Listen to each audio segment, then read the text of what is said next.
Good morning good morning good morning. तर आज आहे आमच्या इकडं खूप जास्त पाऊस, त्याच्यामध्ये आहे थंडी, आणि थंडीमध्ये मी घेतलं आहे थंड पाण्याने आंघोळ, तेही केस धुतलेतात. सो त्यामुळे माझे केस आहेत ओले, मला सर्दी व्हायची आधीच भीती वाटते, आणि त्यातमध्ये मी आता याला ड्राय कसं करू. तर ठीक आहे, ही माझी रूम आहे आणि मला ही पूर्ण रूम क्लीन करून नंतर जायचं आहे श्रीनगरला. हे माझं लाईट रिंग माझं झालं आहे खराब, तर मला तेही दुरुस्त करायचं. आणि त्याच्यामध्ये माझं हे स्टँड, बाप रे बाप किती टेन्शन, माझ्याच मागे हे पण खराब झालं. साला हे दुःख काय खतम नाही होता बे. तर जाऊ दे, आता देव तर माझी परीक्षा घेतच आहे आणि मी ते परीक्षा पास करायचा पूर्ण प्रयत्न करेन. तर हे आहे मी, हे माझी रूम. तर तुम्ही रूमची हालत बघू शकता. मला पूर्ण रूम क्लीन करून जायचं यार कशी दिसते मी. तर आता झाली मी तयार, मला जायचे लवकर लवकर. आणि यात माझे केस पण सुकले नाही आहेत, तसेच आहेत ओले ओले. त्यामध्ये सर्दी झाली ना मग अजून कामावरती खाडा पडेल. पण जाऊ द्या, कशी तरी करून विचारते तशीच आता, कारण मला झाले लेट. त्यामध्ये माझा गुंताही निघत नव्हता यार, एवढं हे करत होते ना मी, पण नाही निघतच नव्हता बिलकुल. पण जाऊ द्या, आता कसं तरी करून एकदाचा मी केसांमधला गुंता काढला. आणि त्यानंतर मग एकदाचे केस सेट केले. त्यानंतर मी घातले इयरिंग्स. यात ते पण जात नव्हते. ते म्हणतात ना, सगळे प्रॉब्लेम्स माझ्याच आयुष्यात तसंच काहीतरी. ते इयरिंग्स पण जायना झाले होते, पण कसे तरी घातले. दुसरं पण घातलं कसं तरी, ते ठीक आहे. ते नंतर लगेच गेलं, पण ते नव्हतं जात. त्यानंतर मी लावलं पावडर.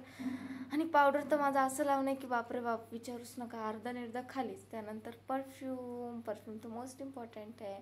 मला परफ्यूम तसं पण आवडत नाही, सो मी परफ्यूम लावला. त्यानंतर मग ते सेट करून झालं, माझं ब्रेसलेट घातलं. I am ready to go. तर आता आपण जाणार आहोत श्रीनगरला. त्याआधी मी माझं पूर्ण सेटअप केलं. त्यानंतर मग दरवाजा वगैरे लावला, कुलूप वगैरे लावून आम्ही निघालो आहे मस्तपैकी. काकू मध्येच येऊ नका, व्हिडिओ झाले. पण जाऊ द्या, ठीक आहे. काकूला पण थोडंसं बाजूला करू. त्यानंतर हे तुम्ही सांगा की हा रस्ता कुठला आहे. आम्ही चालत, कारण मला हायवेला जायला टाईम लागतो, आणि हायवेला जाऊ जेपर्यंत मला असं चालत जायला लागतं. तर हे बघा आहे मी कशी दिसतीये. चलो चलो जल्दी चलो, मुझे लेट हो रहा है पहले से ही, बट अभी क्या कुछ नहीं कर सकते मेरे को तो जाना ही पड़ेगा यार. तो देख सकते ही हमारा रास्ता है, उसमें खड्डे, और हम वैसे ही जा रहे. मध्ये वगैरे बसून आपण आलो आहोत श्रीनगरला. तर श्रीनगरचं हे आहे वातावरण, किती भारी. आता कधी पाऊस पडेल सांगता येत नाहीत, कारण ढगाळ वातावरण आहे. सो त्यामुळं कधीही पाऊस पडू शकतो. मला जायचं होतं दीदीकडं, कारण दीदी येणार आहे मला न्यायला. तर ती थोडंसं दूर राहते, त्यामुळं मला तिचं घर वगैरे काही माहिती नाही. तर अशी श्रीनगरमध्ये फिरते मी. तिने आल्यानंतर मग जाणार आपण तिच्या रूमला. पण तोपर्यंत तुम्ही बघून घ्या आपलं श्रीनगर.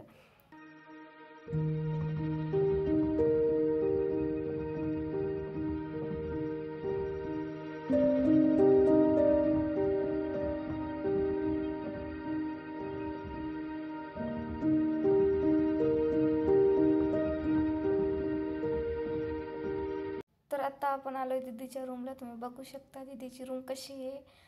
आणि त्यानंतर माझ्या दीदीने काहीतरी नवीन प्रोग्राम, ते म्हणजे राखी आणि रक्षाबंधनच्या कार्यक्रमानंतर आम्ही गेलो दुसऱ्या दीदीच्या रूमला, तिच्या घरी.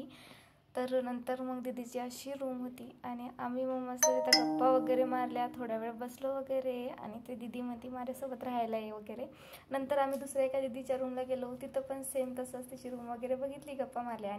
आणि मग त्यानंतर मी परत माझ्या घरी येण्यासाठी निघाले. आणि मग नंतर घरी आले, पण दीदीला खूप मिस करत होते. तर आजचा ब्लॉग एवढाच. Bye bye.